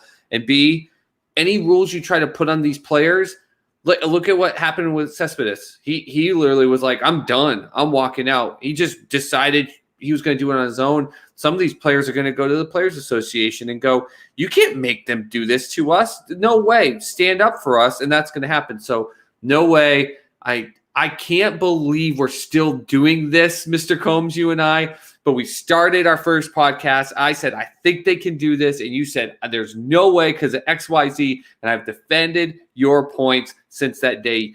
You were right that day. No way. They can't do it, whether they change the rules or not. Look, if they change the rules, they can absolutely do it. They can do the things that they need to do to get this season on. I can't understand why we have this view of these guys that they're not men who can go out and do the things that they're asked to do. You pay them, however much money, the millions and millions of dollars that you're paying them to stay home. At this point, you're paying them to not go do anything. So if you want your money and you don't want to get suspended without pay, you don't want to you want to finish the season, you want to play, you don't want to be suspended, then do the things we're asking you to do so we can get through this short 60-game season plus playoffs. It's really not that hard. What just happened with Jonas Cespedes? I mean, we're bringing him up because he's a was a clown. If Jonas Cespedes wasn't 5 for 31 to start the season, do you think Jonas Cespedes shows up today? Well, if he was, let's say he was 16 for 31, you think he shows up today? But we're talking about I mean, no, I don't think he shows up because it's obviously in his head that he didn't want to be able to play. But looking at the guy, and I'm looking at his contracts, he made $22.5 million, $29 million. This year he only had $6 million. So here was a time where he probably, based on what you're talking about with contracts, probably needed to go out there and fight through this. And instead he said, no, I'm good. I don't want to do this anymore. We had the guy in the Brewers, an outfielder, that said, yeah, I'm good. I'm not doing it anymore. Man, I know we have this mentality of it, but the other problem is there's no AAA ball. There's no minor league ball going on. When these guys leave, you can't call people up. Like what are you going to do? Are you going to call guys up that are literally sitting on their couch? I mean, the Red Sox pitching staff, that's pretty much what they're doing. But there's some teams who might as well be sitting on the couch. Yeah, no shit. But I mean, no, I can't see everything that's going. Now, I will say this to go on our constant banter every week on this. Kudos to Manfred for hiding his yellow spine and saying, no, we're going to truck through it. We're going to truck through this. But he's really behind the scenes having these conversations like, you guys need to get prepared. We're probably going to cancel the season. But I give him kudos for at least standing up front and going, no, we're going to keep doing this. I have no love we're going to keep Manfred, going. And I make it very clear, as much as I love baseball, he's the worst commissioner in sports. He's a coward. He's horrible, but he is pushing through it. So who was the commissioner before him? I can't remember his name. That was Selig. Remember the whole All-Star thing? And they didn't know, they didn't have any more batters, and he was like, well, I don't know what to do. And everyone's like, you're the worst commissioner ever. I guarantee you Selig would have at least done better than him. Yeah, Selig was a good commissioner, though. A lot of people gave him grief, but he was a good commissioner. He was halfway out of it his last 3 or 4 years. That was a problem.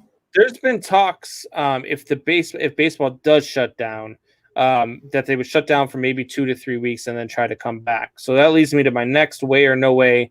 If MLB shuts down, they shouldn't even think about trying again until 2021. I don't know how to answer this. Like, way, I agree, or no way. But let me just answer it this way. If anyone today tries to make a decision for 2021, I'm going to backhand them. You cannot keep making, like, if the Olympic Committee decides that the Olympics next year need to be pushed back another year in August, they are out of their freaking minds. Deal with what's in front of you now. Stop worrying about what's in April, May, June, July of next year. I can't stand that. I've been hearing that on local stations. I've heard, I live in Oklahoma, so Oklahoma State and OU football, it's a big topic right now. People are going nuts about it. And they're like, well, if they have spring football, but then it doesn't go forward, should they delay the next season? Stop caring about next season. Deal with what you have going on right now. So no, absolutely not. They I don't want to even hear them talking about 2021. They need to worry about now. And if they cancel now, fine. But you don't change 2021 unless it gets closer to the start date and you still have these issues. Yeah. And I think, look, I'm going with Way here. You definitely shouldn't even think about trying again until 2021 if you shut down now. There's probably a great topic there that we could have maybe next week on the show or something where we could talk about like all the different things you would do next week, baby. We're on Sunday, Tuesday, Thursday, triple shot 3 times a week. Hey, this is Tuesday topic, baby. Tuesday topic. Absolutely. So, I mean, there's all sorts of different things that they could do, but yeah, no, there's just no way. If you don't continue now, you just shut it down and just, I mean, focus on next season. It's also the last season of your CBA, so maybe you could spend the time wisely and try to come up with a new CBA so we don't have to go through a strike again. All right, so the next one here, speaking of commissioners, we go from a horrible commissioner to a commissioner with a God complex. And the next one is Roger Goodell and the NFLPA need to meet with the NHL and NBA and have a plan soon in order for the NFL to have a full season. Can I just real quick take a rabbit trail? And you remember during the draft, and he's in his room, and he had that big brown leather chair thing, and he was like, Do you think he had an edible like a half hour before that? And then he was just like, I'm just chill right here. I'm good. I think like we got crotch. We got says or thinks. Well, no, because he was flying pretty high, and I said it last week. I worry about it going too much to his head because he's done everything right. He said, hey, we're still going to have the draft. We're going to find a way around it. We're still going to have free agency. We're still going to talk about this and that. But as we see with preseason, you're worried about, okay, hey, pump the ego brakes a little bit. So I say way because we just talked about it with the NHL, right? And even with the NBA, even though you've got funeral wings and stripper activity going on and IG models and everything, they still find a way to have no positive COVID test. So yeah, why not? When I need to do something good at my job and what I do in my career, I'm on LinkedIn and I reach out to fellow professionals of my skill set or better to be able to figure out strategies on how to get through certain situations. Goodell needs to right now make sure that he doesn't let this ego go to his brain too much and look at the fact that, okay, NHL and NBA, you guys are doing something. Let's talk about it. What would you do in my situation? That's a great question that never gets posed. What would you do in my situation? Not because he wants to be told what to do, but to maybe put some different ideas because he's got to figure something out. Because I know the one-day travel thing is his thought process, but the second we have one NFL team that has all positive tests and you've got 52 players and not 20 players, things are going to get out of hand fast. Yeah. Look, I said this earlier in the show. and I think that the NFL definitely does. So this is a way for me. The NFL definitely does need to meet with NHL and NBA. It is on a larger scale, though. That's the caveat there, is that the NFL is trying to put together what is it? So September so it's 3.5 months, 4 months of a bubble, as opposed to what's the NHL doing? A month and a half, 2 months. Yeah. You know, so it is a larger scale. It's double the size. The roster size is much larger in the NFL than it is the NHL or NBA. So there are things that the NFL needs to think about, but you're not going to be able to do it with the travel. And I think MLB's already proven that to you. So you most certainly do need to have a meeting with NHL and NBA owners and front office members and figure out what they're doing and how you can adapt to what they're doing. You don't have to do exactly what they're doing, but you need to adapt it because they're doing it the right way. Yep. All right. So if the NFL does move to a bubble, they need to guarantee player salaries for the season. Way or no way? Okay, I'm going to say way, but let me give my full reasoning in this. This is a way because of two reasons. One, I think the NFL obviously freaked out a little bit about the opt-out aspect. The fact that they moved the date up tells me that they were like, holy crap, we didn't expect this. Again, I think it's that ego thing that kind of went to them. Like, wait, all these players are starting to opt out. Let's move the date up. So it kind of cuts them off from doing it. McCourty on the Patriots today voiced out about that, how it was obviously kind of a slimy move by them. You know, and I think that's going to push more players to actually say, well, then screw it. I'm going to opt out. But they need to guarantee it, because if you do opt out, I think correct me if I'm wrong, it's like, what, $120,000? We saw an offensive lineman for the Chiefs who's fighting in hospitals up in Canada, and he's on the front line with COVID defense, and he's getting rid of a ton of money to get 120 grand. A lot of these players, I know it's a huge loss of money, but a lot of them, because they already made enough money, 120 grand to sit on your butt for a season and come back the next year isn't too big of an issue. But if you say, hey guys, listen, we're going to guarantee, if you stay, we guarantee your pay. Here's the caveat, even if you get hurt. If you leave, if you decide, I don't want to do this, if you pull a Cespedes and decide you're going to clear out your hotel room and leave, you don't get it. But even if you get hurt, you're going to do it. And I'll reference an argument I had on Sports Soup today. The NFL owners are billionaires. Billionaires. They got these teams. They didn't become billionaires because they grew these NFL teams. They became billionaires from other business ventures that they still have. They can go 3 to 4 seasons without fans and still pay these salaries. It doesn't mean that after a year or two, and people that get mad like, oh, you're billionaires. Listen, you cut my pay and I'm used to a certain amount and I have responsibilities. I'm going to start to get stressed when it goes away. But they can go 3 to 4 seasons. One season, right now, the owners could turn around right now and go, listen, you get hurt, you sit on the bench, the season gets called. No matter what, we guarantee everyone's pay the whole season, period. Yeah. I think you solve a lot of problems. Yeah, it's definitely a way for me here. You have to guarantee it. Not only if you do play in a bubble, are you taking them away from their families for 4 months? You have to guarantee. You have to give them a reason to want to play. And I guarantee that all these guys that have opted out will opt back in, and you'll just go. They're not going to play for you because you don't go to war for them. You don't go to battle for them. You don't guarantee their contracts. You don't show them that they mean to you what they actually mean to the sport, which is everything. So you need to pay these guys and guarantee them their salaries for a season. 100%. Money talks. Money talks. Right. It's what I do in my normal career. Money talks, man.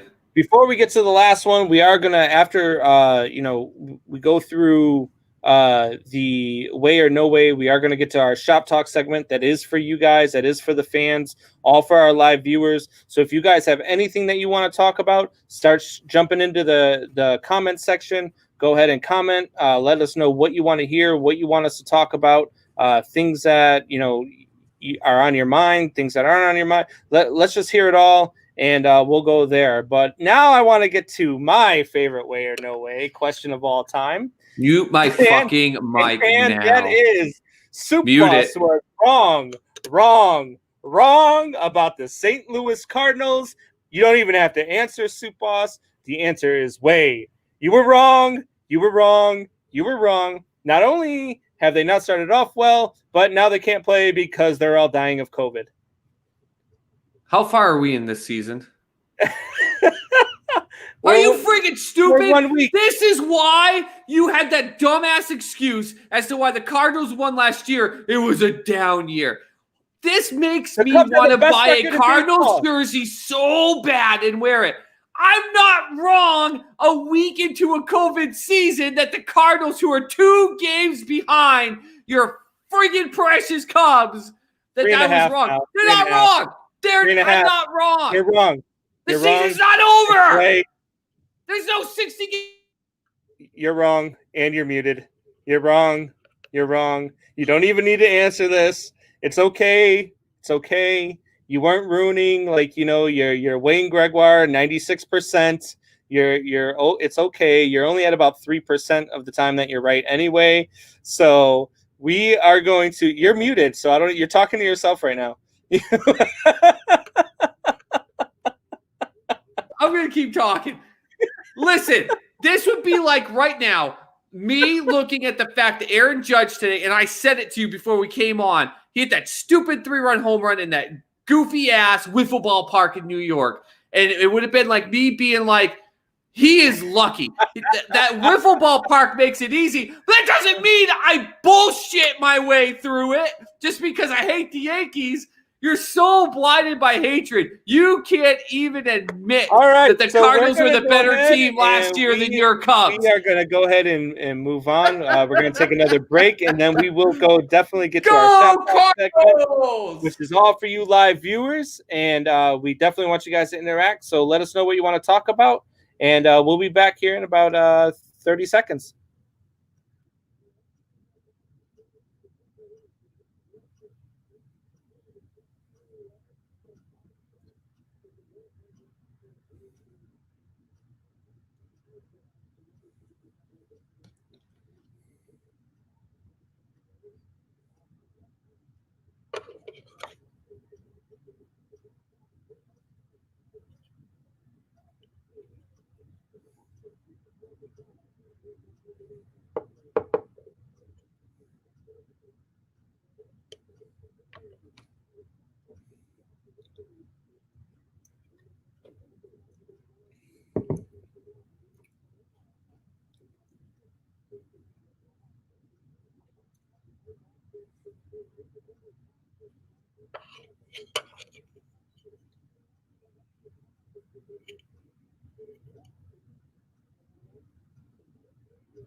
All right, guys. So we're back. It is time for our Shop Talk segment, and we are ready for you guys. So let's get to it. I got a whole bunch of comments that I missed while we were talking over the last couple of hours. So I apologize for some of that. My sister and her husband were on. Oh, we got family watching. Hell yeah, baby. Oh, boy. Big Mets fans. That's a way to get it started. Hi, Tamara. How we doing? Tamara's an old friend of mine. Hi, Tamara. You're not an old friend of mine. How's it going down in Florida? I hope everything is well. Hopefully you're not a Marlins fan. Jared, I dropped him from fantasy today, and he got one. Is that Cespedes? I'm guessing Cespedes did not show up to the ballpark because Jared dropped him from his fantasy team. I didn't even do fantasy this year, man, for baseball. I threw in one for hockey, but man, I couldn't do it. I couldn't do it. I've actually got 2 fantasy baseball teams, though. Probably doesn't surprise you at all. But I do. I got 2. I thought you would have more. I've got 21 leagues getting ready to go for NFL. I thought you'd have more. Oh, man. Jared, when am I jumping in? Jumping in what, Jared? A big bucket of chocolate sauce? We should have a live stream. Jared, did you want to get up on the podcast? Did you want to come on? I wasn't sure if you wanted to come on today or what do you want to do? So Jared, for those of you who don't know, Jared has a podcast called Having a Beer with Jer. Pretty good. I listened to it the other night. He's got some good things. He does cuss up a storm, but he definitely don't listen to it around the kids. But he drinks beer. He knows what he's talking about. He's definitely having a beer while he's doing it. I think the one I listened to was a Thanksgiving broadcast, so that one was a little bit interesting. They're talking about like pooping or something. I don't know. It was. But hey, look, Jared. Thanks everyone. We're stretching close to the 2-hour mark when we bring up pooping. Yeah. Hey, Jared, you're doing your thing, man. You definitely come on. And we could certainly have you on. We'll talk some baseball. I know you love baseball just by listening to your podcast. So we could certainly talk about that. Let's see here. Buckheister, baseball and hockey are so hard to play. You're not wrong. I play both. I love hockey. I love playing it. When I'm on the ice, even I ref hockey too. I ref youth hockey. And I enjoy every minute of it. I love getting paid to be at the rink and watch good hockey. But yeah, they are very tough to play. Anytime that you're going, 60 miles an hour on two thin blades and getting crushed by another human being. I mean, you're right. It's a tough sport to play. Try to take a slap shot. If you know how to skate, I challenge you. If you don't play hockey, but you know how to ice skate, go out on the ice, grab a stick and a puck, and try taking a slap shot because it's tough.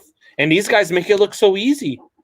Do it in just street hockey. That's why I grew up and played street hockey, and I played the goalie because I played catcher in baseball all my life, and I didn't even have to ice skate then. And I was like, holy crap! He's talking about fantasy-wise, they're hard to play. Oh, I got you. Oh, well, okay. I was about to tell you baseball. I said, yeah, hitting a 100-mile-per-hour pitch at the plate is hard. But I think if you get to know your position, I don't know if it's so hard as much as it just takes time. But fantasy-wise, I mean, that's why I only do. And Brandon, I think we definitely need to figure out something with RTF or something like that. We need to do some fantasy football. But I literally stopped doing fantasy basketball, fantasy baseball, fantasy hockey, just because, to Michael's point, I mean, it is when people like, I think of Step Brothers when he's like a coach leagues, fantasy leagues, like he considered it a job. It really is in those leagues. Whereas with football, sure, there's activity throughout the week, but it's nowhere near as tough as those three sports. So Mike says there might be a spot for him on the new network. I think he's talking about Jared. So, Jared, there you go, buddy. Hey, we'll have you on the show on Tuesday. If you've got the time to come on with us, we'd love to have you on. We'll talk some baseball, give the network a chance to see what you're all about. Let's make him stretch himself. He loves baseball. It's what he loves. Jared, are you still here? Or did you leave? Jared, are you still here? If you're here, message or comment. Let us know that you're still here listening, and let me know what you want to talk about on the next episode. We can certainly pull something off. This weekend was crazy for me. I know you messaged me the other night. We were talking. This weekend was just crazy. I flew to Boston on Friday night, dropped my kids back off at home, and then I flew back. And it's been a whirlwind. So I wasn't able to work you into today's podcast, but we could certainly have you on. He and I are supposed to still do our Sports Soup podcast, and I must have messaged him way too late when I got done with my grocery shopping yesterday. Normal dad life. Oh, I realized I about a week too Jared. late. He's throwing some shade at you, Jared. Well, Jared and I have each a couple of times have been like, oh man, kids, life. We don't get paid for this stuff, so we'll do the best that we can. In the meantime, we do have some things going on with the RTF Sports Network. Tomorrow night at 8 Eastern, we do have the Great Debate. Yours truly has been invited to be the host, so I will be hosting the Great Debate. Bring in my Randy Moss. Soup Boss is on, and I've already muted his mic for tomorrow. So start me with -1 points. I'm starting you with -50 for all your Cardinals takes. That's what's going on, buddy. So you're in the hole. You better bring some fire because you're gonna. I'm gonna make a shirt tomorrow at work that just says "fuck the Cubs." Oh, gee, dude, you might as well just not even show up. Yeah. It's funny. So we had a guy drop out, and Wayne G is actually going to be joining the show. So he is going to be on tomorrow night as well. along with Michael Buckheister's co-host there, Mike LeBlanc. And there's one other guy, and I can't remember his name, so my apologies. But we 8 Eastern tomorrow night, we'll be hosting the Great Debate. It's a 1-hour show. If you've been on ESPN and you've seen what is it there? Around the Horn. Around the Horn. That's the style that this is going to. There's points awarded for good points. There's points taken away for being the soup boss. And there is definitely it's going to be fun. The last time I was on it, Wayne G was also on it. We talked about, I believe it was, is Phil Jackson the greatest coach of all time? Which I don't know. In basketball, to me, I think being a coach doesn't really matter all that much. I wish I was on that, man. I wish I was on that. Hey, yeah.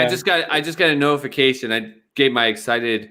You want excitement? Watch hockey. The Avs just won a game against the defending Stanley Cup champion Blues with 0.1 seconds left. And hockey, it's not where it really. It's not like basketball where it's out of your hand and the buzzer goes off. The buzzer goes off. It's done. That goal went past the line with 0.1 seconds left. And I know they were down. They were down 1-0 heading into that third period too. So they scored both their goals in the third period, including a 0.1 second. Gotta love it, man. I love it. That's what drew me to hockey. Was I believe it was 94 or 95 playoffs. You didn't get to watch the Blackhawks much here in Chicago back then because they blacked out home games and stuff. So I really didn't even know the Blackhawks were a thing. But I was watching I believe it was the Devils and the Rangers, and they had a game where there was 5 seconds to go, and the Devils were down by 1, and they were about to be eliminated, and they won a face-off, and a slap shot off the face-off created a goal that sent it into overtime. And then the Devils won in overtime and sent it to Game 7. They ultimately lost, but just that excitement, man, it's unreal. Absolutely unreal. It's amazing. Which a lot of people get to me because there are clocks in hockey, there are clocks in football, there are clocks in basketball. There's no clock in baseball, and to me, that's what makes baseball. That's why I love it, man. You have to give the other team their opportunity to win the game. You have to pitch to them. They have to have their 9 at bats. I mean, it's a rain out, but so while we're on this topic, then, because it looks like we're lacking a little bit in questions, let's go to kind of something we talked about last week, which was that we've now seen in a couple games the runner at second base to start the extra innings. What are your thoughts on that? So for this 60-game season, I'm okay with whatever they have to do. Whatever they have to do to shorten the game, just like they're talking about 7-inning doubleheaders. Whatever is what it is. It seems a little co-ed softball-ish to me, but I understand why they're doing it. So I'm okay with it. Whatever gets me baseball, I'm fine with. But look, the game itself, the things that I don't like, because I understand what they're trying to do. They're trying to speed up the game in general, not just this year, but in general. They're implementing new rules. This year was supposed to start the relief pitcher has to pitch to 3 players, and I hate that. I hate that. That is the dumbest, because it takes away from the game. It's not the same game. If I'm bringing in a left-handed specialist to face your best left-handed hitter, and then your next guy coming up is a right-handed hitter, but he hits 480 off of lefties, that takes away from the NFL. The NFL is not the same game. The NBA is not the same game. And they both rose in popularity, and the NBA leapfrogged baseball. I sat here in my car with my boys today, and we talked about Quibi. Have you heard about this? Hey, sponsor opportunity. Quibi is a streaming service that does 10-minute videos. Why? Because on YouTube they want you to do 10-minute videos because that's where you get your ads. But most YouTube stars cut it just past 10 minutes because the attention span of us today is about 10 minutes, which sucks me saying this, an hour and 50 minutes in a 2-hour podcast, but 10 minutes, 10 minutes, the attention span's quicker. You need more stuff now. And I love being someone who grew up and played so much baseball and softball, the aspect of seeing what a coach really has to do in a 19-inning game with position players coming in to pitch and stuff like that. But no one's watching that crap at 4 a.m. They're not. They're not. They got to figure something out, man. I get it. It's not normal. I also get your comment that it's kind of I don't like taking co-ed away softball from league, but chess got to do match something. a chess match of baseball is what makes baseball beautiful. The I'm going to bring this guy in to face this guy. All right, well now I've got a pinch hit for this guy. That is what makes baseball beautiful. So I understand your relief pitcher aspect because I think that's interesting too, because the lefty on lefty is always a big thing, right? And as a Sox fan, I loved watching when they tried to bring in the lefties that could go against Big Papi, right? Can you strike him out, or is Big Papi gonna pull that ball and crank it past pesky pole, right? Look, that was a big thing, but then you didn't. And I'm up by one, right? And you didn't want that lefty though, then facing Manram right after, because Manram was going to eat him up, right? I get that aspect, but the extra inning thing, to me, to go on your comment of the chess match, I've seen now here in a couple extra inning games where I actually think there's a benefit to it, where it's forcing some coaches to think, because you had an extra inning game where a coach decided, okay, I got a guy on second, no outs, bunt, sac fly, win the game, and then the other coach then could have done the same thing, but what did that coach tell his players to do? Swing away. And they lost the game. That's a chess match to me. And that's the thing. Like, I'm okay with, because I've watched, like, the Cubs went to extra innings today. They went to 11 or 12 innings. I think it was 12 innings. But it's not an automatic win. Just because you have a guy on second doesn't mean he's going to score. But they had a ground ball that was hit to Javi Baez, and the runner took off and got thrown out at third. Like, you know what I mean? So there's things that are going to happen. So I'm okay. Like, do I want to see it implemented in a 162 game season? I wouldn't be opposed to it, but I am opposed to the relief pitcher having to face 3 batters. I agree with that. I don't now, like it. I live in Oklahoma City. Big shout out to Oak C, where we have the Dodgers AAA team, and even though they're not playing right now, they were one of the teams that got to implement the pitch count, kind of like the shot clock for the pitchers. And I tell you what, I thought when I first heard that, I was like, that's so dumb. It's going to take away from the game. These pitchers, it didn't take away from the game. It just forced them. They got the ball. It was almost like, remember Greg Maddux? You get that ball, get set, be prepared. I'm ready. Yeah. I'm ready for it. That's what I saw. And the game went from, I went to a triple A, which it's a lot of fun, but let's be honest, AAA game the year before that was almost 4 hours. And then I went to one that was about 2.5 hours. And my kids were with me. It was far more enjoyable. It was more exciting. It was tighter near the end. And I was like, the minor leagues put on a good show for the families. So like a 4-hour game in the minor leagues doesn't seem like it's 4 hours, because in between innings, they're doing different things. It felt like 4 hours. Yeah, but they got games going on. They've got, like, it's not like it is in Major League Baseball. But I don't know. Another hot topic in baseball has been the steroid era. I see that all over the place on Facebook. I've been having different conversations with people. I don't think we have enough time for the McGuire Sosa thing. Did you? By the way, have you watched any of these? The Last Dance, the McGuire Sosa, the 30 for 30 Armstrong. You've been watching those? I watched The Last Dance. I watched 30 for 30, the McGuire Sosa. I enjoyed that more than I enjoyed The Last Dance. The Last Dance didn't really, I think The Last Dance was better for people outside of Chicago. People inside Chicago really already knew that entire story and kind of knew, that Phil Jackson had a tumultuous relationship with them. But what I think was great with The Last Dance is I heard a lot of it was people years of my age that grew up through that, who now have kids, that when you have the LeBron MJ debate and they don't understand why we hold this MJ guy to such high regard, it helped them see it. And even if they haven't changed their mind, they had come like, oh, okay, now I see why, Dad or Mom, you really think that this MJ guy is amazing. Like, it was really cool to hear how it connected families. But I got a question for you. And follow me here. I know you're passionate about the Astros cheating scandal. I've seen it on our social media. I've seen it on Triple Shot Sports. I've seen it on Facebook, on Sports Soup, where you're a member of. And don't try to deny it, because I'll step in front of you, I know for a fact Big Papi was using something.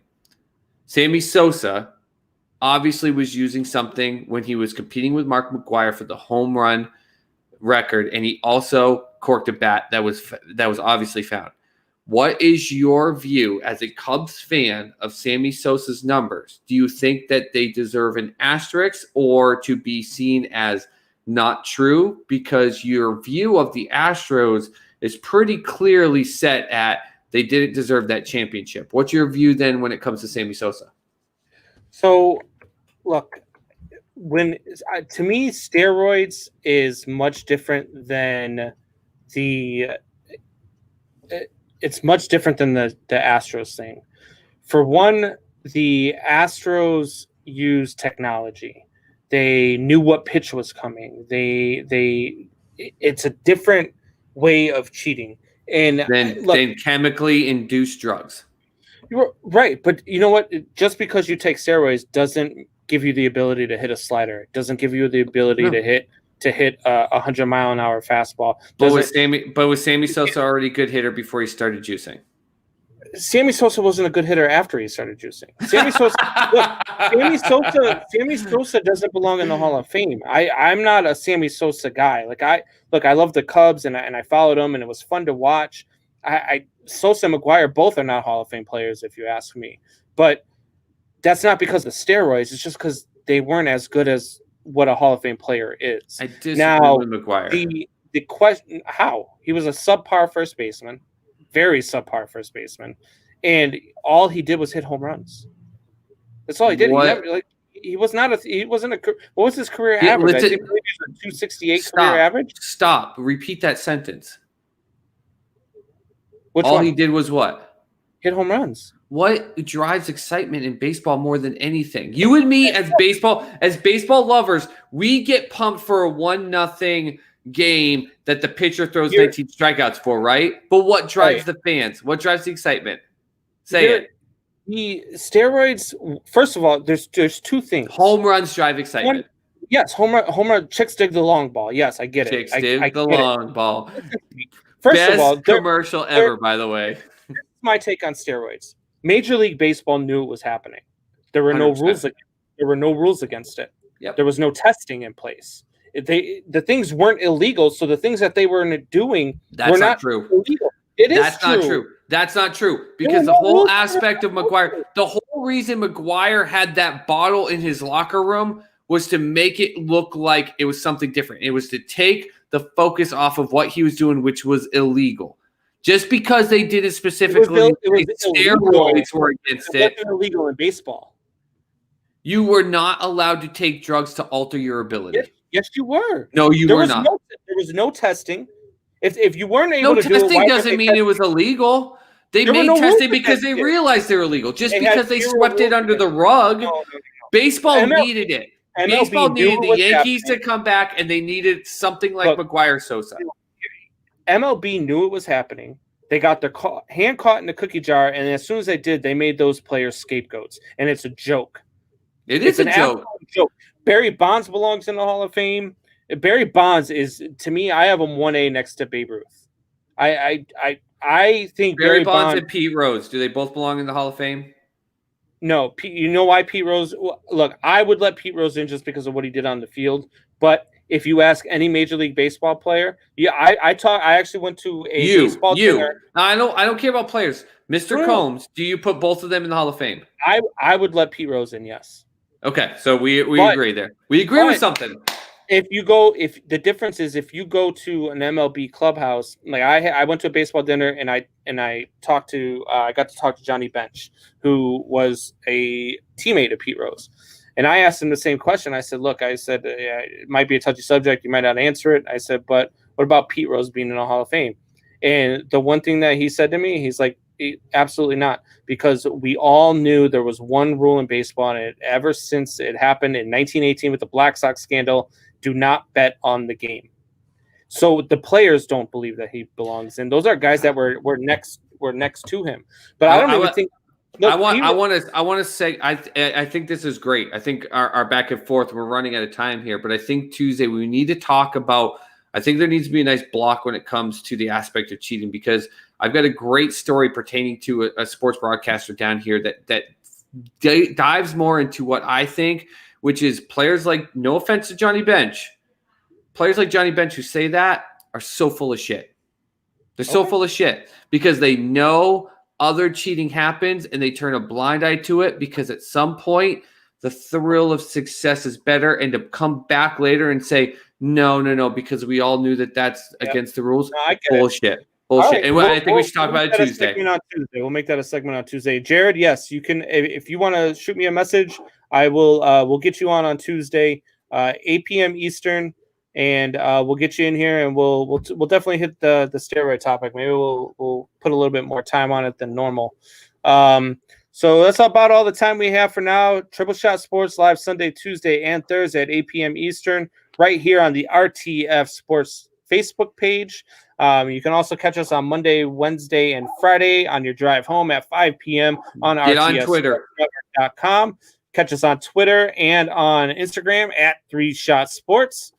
Definitely fill out our polls. We are looking forward to talking about everything. Join us next week. Supas, what do you want to leave us with? Hey, TKO Sports, get your girl. I emailed you. You guys haven't reached back. I'm going to start reaching out to her directly. Julia Vila, Raging Panda, got a big UFC fight going on in September. UFC is one of the few things that's kept going. Let's get her on this show. I'd love to be able to take even 10 minutes, talk to her. I think it would be great, and it would be able to pump her fight up. Absolutely. So join us Tuesday live, 8 p.m. Eastern. Catch us also tomorrow on The Great Debate. Supas will be on there. His mic is already muted. I am the host of The Great Debate. So we will see you tomorrow night at 8 p.m. Eastern. Hope you guys enjoyed it. Hope you guys have a great night. Boss, stay with me this time so we can talk backstage. Don't leave. And I will give you guys some music to go out with. So see you guys Tuesday. Go Cardinals. Oh, my God. I should have muted the mic.